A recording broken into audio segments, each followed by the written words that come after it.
struggle, gotta move on. Law's trying to catch me with a pocket full of stone. Where did I go wrong? Where did I go wrong?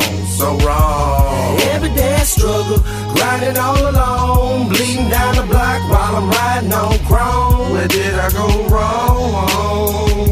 Where did I go wrong? So wrong.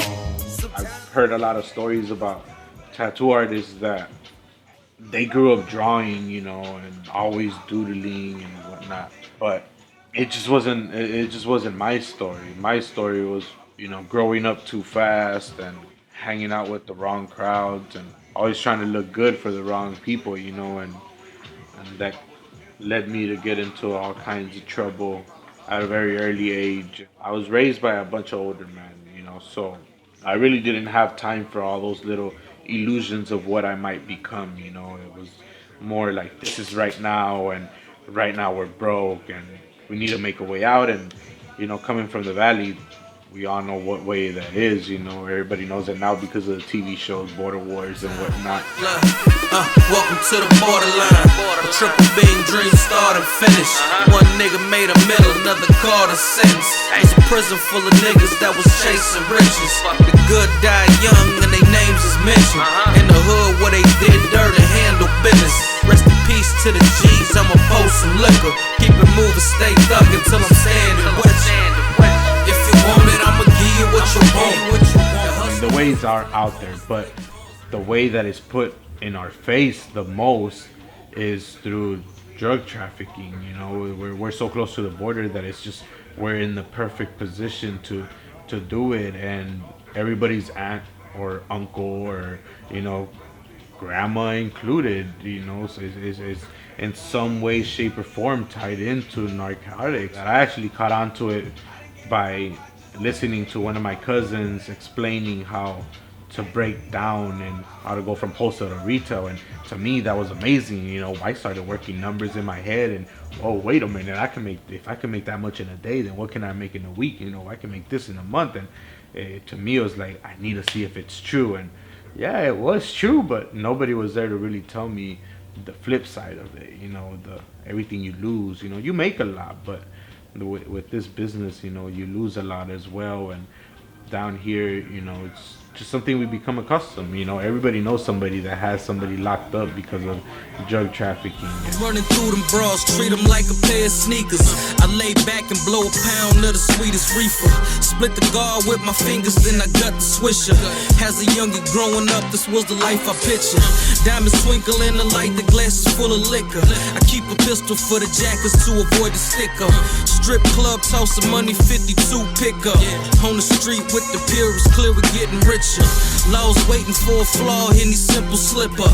Watching where you drop it off or where you tend to pick up. Seen the undercover laws in the tinted pickup. That's enough to move the stash and get the number switched up. Inevitably, I ended up getting caught, and when I did, not once but twice, you know, the first time it was more like drug college, you know, more people to meet, more connections to get. And I hadn't left the parking lot when I was already calling my connects up, you know, like, yo, I'm out, what's up, you really trying to work? I went to Mexico, and, you know, somebody put a little, you know, plug in my ear talking about, let's go to Chicago. And I ended up going to Chicago, and 6 months later I was back in jail, you know. The judge remembered me. He was kind of hard on me, and I told him I had a pregnant wife and I was trying to get my affairs together, and he gave me a second chance to go out there and get everything situated. And of course, me being the person I was at that time, walked out of there and never went to go report for probation. No, it was just, let me get back on my grind there. I ended up getting caught again, and, you know, I was already on the run for that one time, so the judge pretty much let me have it. I ended up getting 5 years. Doing time in a correctional facility, thinking back, thinking what it could have been. If I'd have gone straight and tried to get them good grades, instead I chose to be a thug and ended in a cage.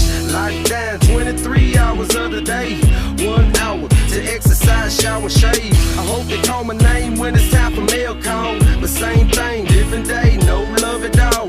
Commissary coming soon, hope I got some bread. I need some stamps, some soap, and a new pen. Remember back when a nigga had everything, but then they came and took it all like a I felt like it was a blessing because everybody prays when they're in jail. I don't, give a fuck what nobody says. Everybody prays when they're in jail. And through my prayers, I asked God that if I had to go to prison to become a better man, then that's what we had to do, and let's ride with that. I got my GED while I was in there.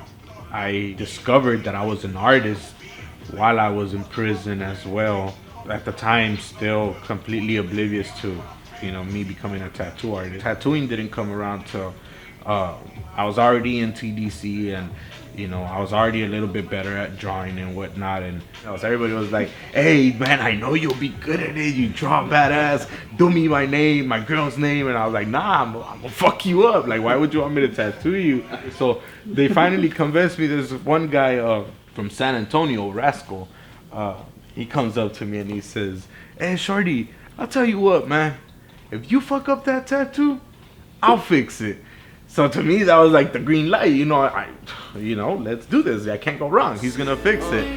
White suit, state boots, and some tattoos. Up against the world, knowing that I can't lose. I'm only 19, but now I gotta be a man. Convicted felon, a prisoner of Uncle Sam. Just got a number for a name, working like a slave.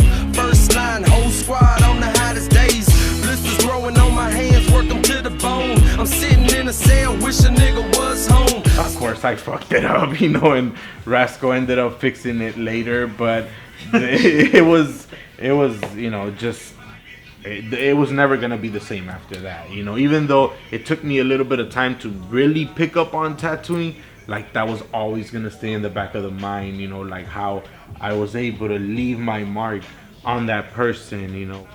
It wasn't until I got to another unit that there was this one guy named Pito from Houston, and he was doing these beautiful portraits, like just, man, amazing stuff that people, it'll rival any portrait artist out here, and that's where the tattooing grew, because the day I get to where Pito was at, it's a story I'll never forget.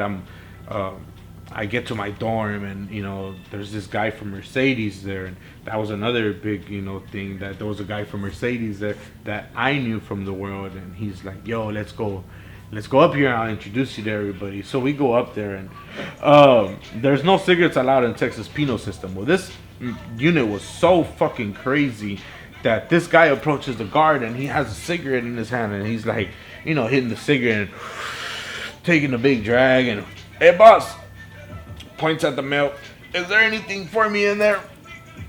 And exhales. Guard looks through the mail, goes, nah man, there's nothing. And I'm like, what the fuck? Where did they send me? I spend my days writing lyrics, drawing envelopes. Just seeing a nigga's head split like a cantaloupe. But same thing, different day when you in the pen. It's every man for himself, man, fuck a friend. I walk by a cell and I hear a tattoo machine, and I walk by another cell and I hear another tattoo machine, and then I see a guard come out of one of those cells, like, just passing out mail like it's nothing. And I'm like, what the fuck? Yo, I can't get in trouble for tattooing here. Because I'll be real with you, one of the things that stopped me from tattooing throughout the whole time I was in prison, that I really didn't pick it up, was me wanting to come home. Ain't nobody trying to stay in there longer than they have to. When I saw that at this unit, it was free for all. You want a tattoo, this guard ain't gonna say nothing. Well, that's where I really got into, trying to learn and trying to pick it up. But it was still a hobby. Shorty INKorporated wasn't born yet. The idea was lingering in the back of my mind, but it was still a hobby, because ultimately I would be released and fall right back into the game after the halfway house. I'm so good and I love it.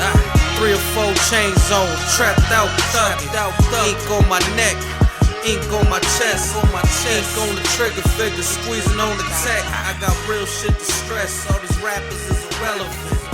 And they hate the fact I spit it so intelligent. I just spit it like they wish they could. Go and dissect my flow, but that cut no